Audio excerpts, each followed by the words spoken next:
Welcome to Talking Schmitz. I'm your host, Nate Schmitz. The goal of this show is to help you improve both mentally and physically. Enjoy the show.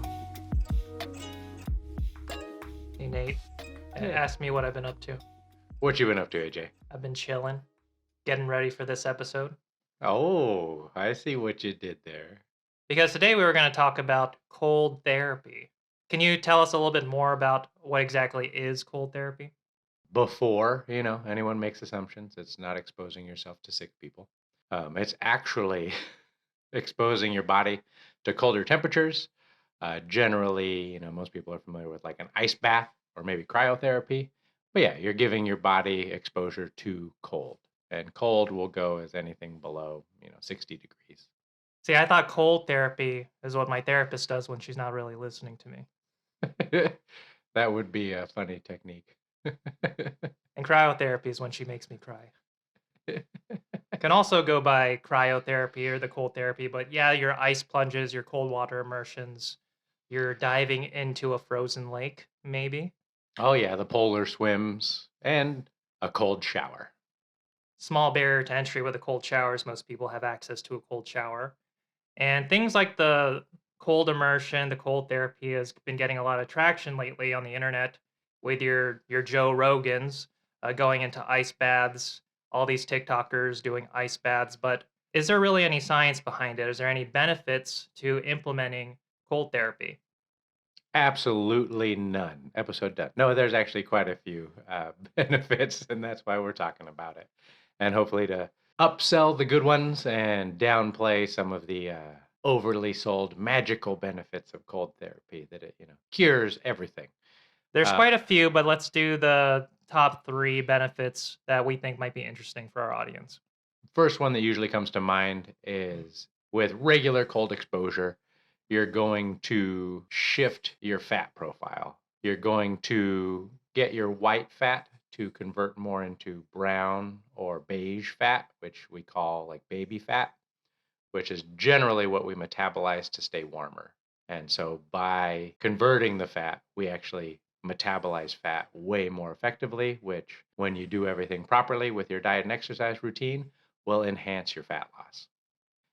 Babies, weak things that they need to hit the gym, uh, can't shiver very well because they don't have much muscle. And so the only way they can really stay warm is by metabolizing all that baby fat. Okay. And so by exposing ourselves to cold and triggering that same adaptation, we're going to thus metabolize fat to stay warm rather than just shivering. And that's why we need consistent cold exposure, not just touching an ice cube once and going, well, I guess I'm back to brown fat. And you'll see on microscopy when you look at brown fat and beige fat over the more white adipose tissue, you'll see that it's brown because there's more mitochondria.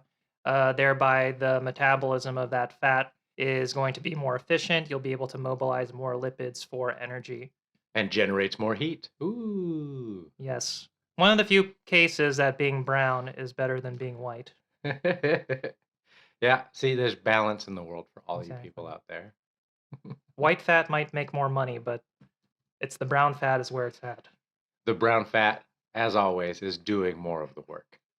And another benefit to the regular cold therapy would be stress reduction. So, according to an article from Psychiatry Online, exposure to cold stimulates the release of norepinephrine and beta endorphins. And these chemicals are some of the ones that modulate the neural responses to stress and symptoms of depression and anxiety. So, it's nice to be able to find a natural way to be able to boost these chemicals rather than popping medicines. Oh, yeah, that's definitely more our MO, and so much as we can reinforce that every time for people. There are natural remedies and avenues that can be taken prior to just assuming you need a pill to fix everything. Right. And in general, there's less side effects to non pharmacological methods such as cold showers and going to the gym and lifting weights versus going to pharmaceuticals. Getting those boosts of the norepinephrine, beta endorphins, the dopamine. Also, according to another 2023 study from Yankuskaya and colleagues, Well done. it was kind of cool. So, what they did was they had 33 healthy adults that were naive to cold water swimming. They took these poor suckers, they threw them into cold water, not that cold, about 20 degrees Celsius, and they would do 5-minute cold water baths. They would self report their emotional states before and after cold water immersion. And what they found was that the participants, they reported feeling more active, alert, attentive, and they would be less anxious after their cold water baths. Yes, so it's also a great productivity and focus tool. When you're in the midst of you're freezing your butt off, it's hard to think about other things other than the fact that you're pretty cold. Oh, yeah, which is still a wonderful tool in and of itself to forcibly prove to yourself that your brain can focus on one thing when given enough the right stimulus. Right, and that also goes back to that norepinephrine and dopamine boost that you get from the cold. Even ADHD medicines, they work on norepinephrine and dopamine receptors to help them be more available for cognition and focus. So you're sort of getting that same stimulant effect from the cold water therapy. Yeah, once again, without having to rely on the direct stimulant. Yeah, and as far as the anxiety, I'm sort of if they're asking them after the cold immersion, like, do you feel less anxious now? It's like, yeah, of course I do. I'm not in the freezing cold anymore. Oh, yeah, it serves as a literal form of exposure therapy to, wow, this is actual really high stress. And so when you're out of high stress, by comparison, you're less stressed. Yeah, like if someone had you in a chokehold and then after the chokehold, it's like, do you feel less anxious than when you were in the chokehold? It's like, yes. It's like, oh, chokeholds treat anxiety. It's like, no, you're just not in that stressful thing anymore. Yeah, but again, we'll go dose makes the poison. Not to encourage anybody to do chokehold therapy, but That's a different episode. yeah, the cold is a much more controllable stress stimulus so that you can navigate stress more effectively. Speaking of stress, benefit number 3 would tie into the psychological benefits that cold therapy can bring, right, Nate? Oh yeah, that's one of my favorite. My bigger concerns is staying more mentally resilient and strong.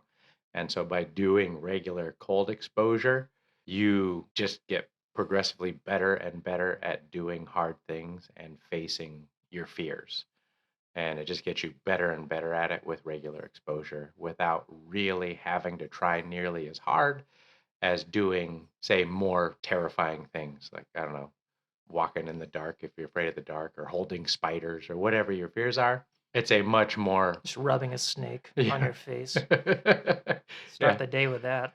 So, yeah, instead of facing your fears that way, again, cold is much easier to manage and control. And then you regularly face that fear because even to this day, when I do cold exposure, my brain is doing everything it can to tell me not to do it. It's gotten easier to go, no, we're doing it. It's just a great regular practice to do the hard things. And then your brain associates a very positive outcome with the hard thing you just did. To embrace the discomfort. Correct. And if you're able to do that regularly and even start the day just with embracing that discomfort, doing something like cold exposure, the rest of the day doesn't seem so bad. Oh, for sure. Getting the hard thing out of the way in general and cold exposure by comparison really isn't that hard of a thing, but mentally it is. Oh man, the rest of your day is such a breeze. It does make you mentally tougher. And there is something badass about being able to handle a little bit of cold exposure. Yeah, if But we can handle those types of things, our brain starts to believe we can handle other things, which is generally to our benefit. and when it comes to the cold therapy, just looking at everything that's being posted on TikTok, there's so many pseudoscience and myths. One thing that I read was that with the cold therapy, some people take it quite to the extreme. They say that we should always ice our injuries and always use cold therapy for injury prevention, things like that. And there was this 2021 article from a bunch of Chinese guys. I'm not going to try to pronounce their names. That's how you know it's a good article. They're That's probably really smart. that's how you know. So they said that the cold therapy can be used regularly as an immediate treatment to induce analgesia following acute soft tissue injuries. However, a prolonged ice application has proved to delay the start of healing and lengthen the recovery process. Now, this makes sense that if you strain yourself or have a muscle injury, If you immediately go to local icing of that injury, you're slowing down the inflammation and all the healing processes that are required for nursing that injury. Oh, yeah. And that's where try not to overexpose yourself to cold exposure. So just because some's good, more isn't always better, especially for, say, post workout. That's one of the ones that bugs me to no end is people will, do the no pain, no gain, crush their bodies in the gym Yeah. and then go directly into like an ice bath and think they're doing wonders for their body when all they're doing is retarding the actual healing response Well, we don't say that word, Nate.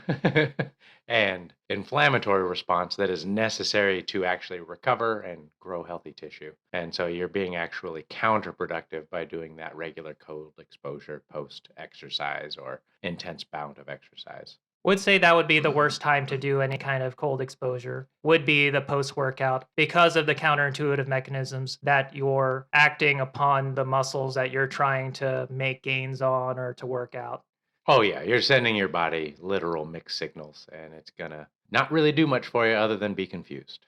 And even with the cold exposure, when it comes to doing it even pre workout, there's a reason why we try to warm up before we start exercising. And if you did cold exposure right before working out too, you're physiologically making your connective tissues and your muscles a little bit more stiff and brittle. So you don't want to do an ice bath and then try to PR on bench 30 minutes later. Correct. So, yeah, close to training, not a good idea. And in terms of going along that more isn't always better, that's just one of the other things I want to get rid of for the cold exposure. More isn't always better.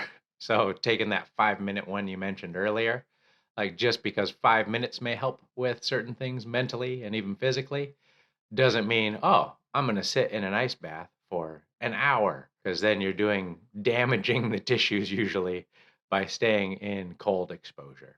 Unless your goal is to set the world record for sitting in ice the longest, hey, go right ahead. Don't consider prolonged cold exposure, generally, over 20 minutes, even worthwhile. You don't need that much. So more isn't always better. More is not always better. And another one of the myths that I have heard are that cold plunges are just excellent for burning fat and losing weight.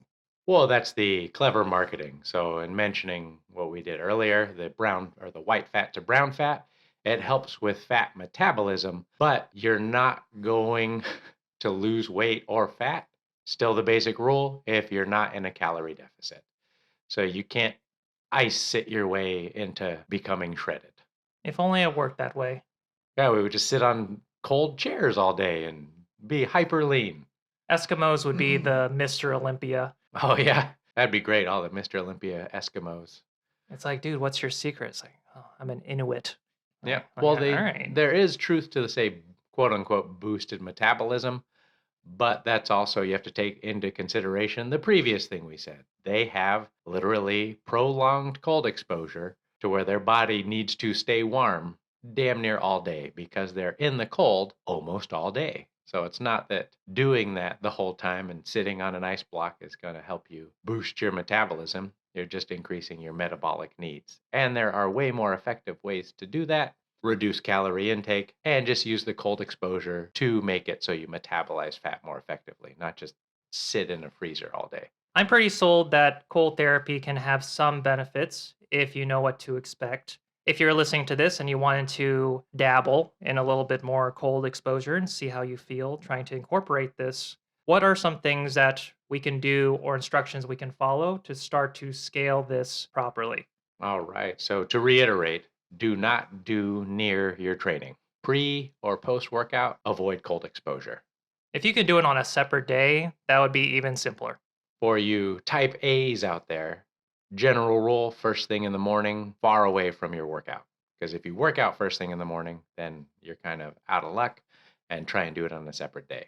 But if you work out later in the day, in the evening, then go ahead and do it first thing in the morning because the cold exposure won't really have an impact, 2+ hours later. It'll still have a positive impact mentally, but your body will not be stiff and rigid from the cold exposure. And you're not blunting your inflammatory response because you haven't triggered one yet. And I wouldn't sacrifice the morning gym workout for cold exposure. Oh, most definitely not. Prioritize movement over almost everything. Got it. So how can we start, Nate? So the simple scale I like to take people on, just a facial cold plunge. Put some ice in a big bowl of water because you want your face to be able to fit. You'd be surprised at how many people put it in too small of a bowl and just dunk their nose and then feel ridiculous. So pick a big bowl.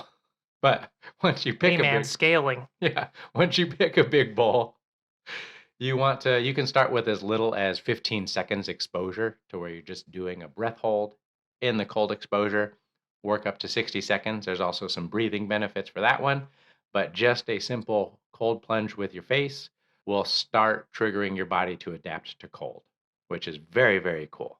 Is there a reason we should do our face over my elbow? Can I start with my elbow? You could, but it's not going to trigger a lot of the same responses. We have a lot more of the nerve endings in our face because it's, to a degree, one of the most important areas of our body for survival. So it has a lot of triggers in it. Whereas our elbow, not encouraging people to lop off their arms, but we can survive very long without our elbow. Can't really survive long without our face. People without elbows are listening to this, be like, I hate these guys. Yeah, the anti elbow establishment. And you regulate a lot of your body temperature from your head. That's why with babies, we try to keep their heads warm more than anything if we're taking our babies to a tundra. And it's, our brain is very self protective. So anything that's closer to the brain tends to trigger a lot of the protective mechanisms because it's like, hey, whoa, this is a little close. So, starting with a facial plunge Hmm. in a bowl of ice water, that's a Hmm. good start. If you can do up to 60 seconds and be able to make that a habit, you might be able to move up to a cold shower. Hmm. Yeah. Cold showers are, again, another next great step because, again, you're completely in control of the shower because you can step out of the cold water or turn it back to hot. Start with, again, a small time. Do your hot shower, finish with 30 seconds of cold water because you've already done, hopefully 30 seconds of face plunge by that time. And you start with there. And then ideally, you want to work to where you can breathe calmly with the cold exposure. If you're still doing the very excited breathing, your body's still not in a state where it's going to be converting that brown fat or the white fat into brown fat.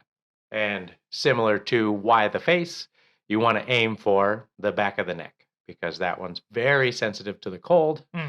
When you try it, you will feel why. There's not really much fat we can put on our neck there. And even the people that do, oh, you're still going to feel the cold. We can start for maybe 30 seconds in the cold shower and then try to build up for the entire shower being a cold shower. Correct. You Yeah. can also do that too. And just make the cold showers just be a habit for you that, A, you're already going to shower. Might as well have it be a cold shower so that you can get some of these benefits that we're talking about. Yep. And then again, once you've practiced it, your body's very adapted and the cold shower just becomes the norm. It's really not overly scary. You'll still have that bit of mental toughness. It's, part of the training. And the extra bonus benefit with the cold showers is that it is better for the skin and for your hair as far as natural oils. So you will get a pleasant boost in your skin health, and you'd be able to notice that within the first week. Oh, yeah. Way to go. Yeah, for all you ladies out there. I like focusing on skin. So if we're able to do the cold showers, what would be the more advanced step past cold showers that have you explored past the cold showers, Nate? Oh, definitely. I mean, I prefer going out into nature and doing cold plunges. Nature Nate, that's why we call you that. Oh, yeah. But just getting one of those cold plunges, they don't necessarily have to be, again, super fancy. Just something where you put a lot of ice in it. Same starting point. Cold plunge. Don't necessarily submerge your head because it is very sensitive.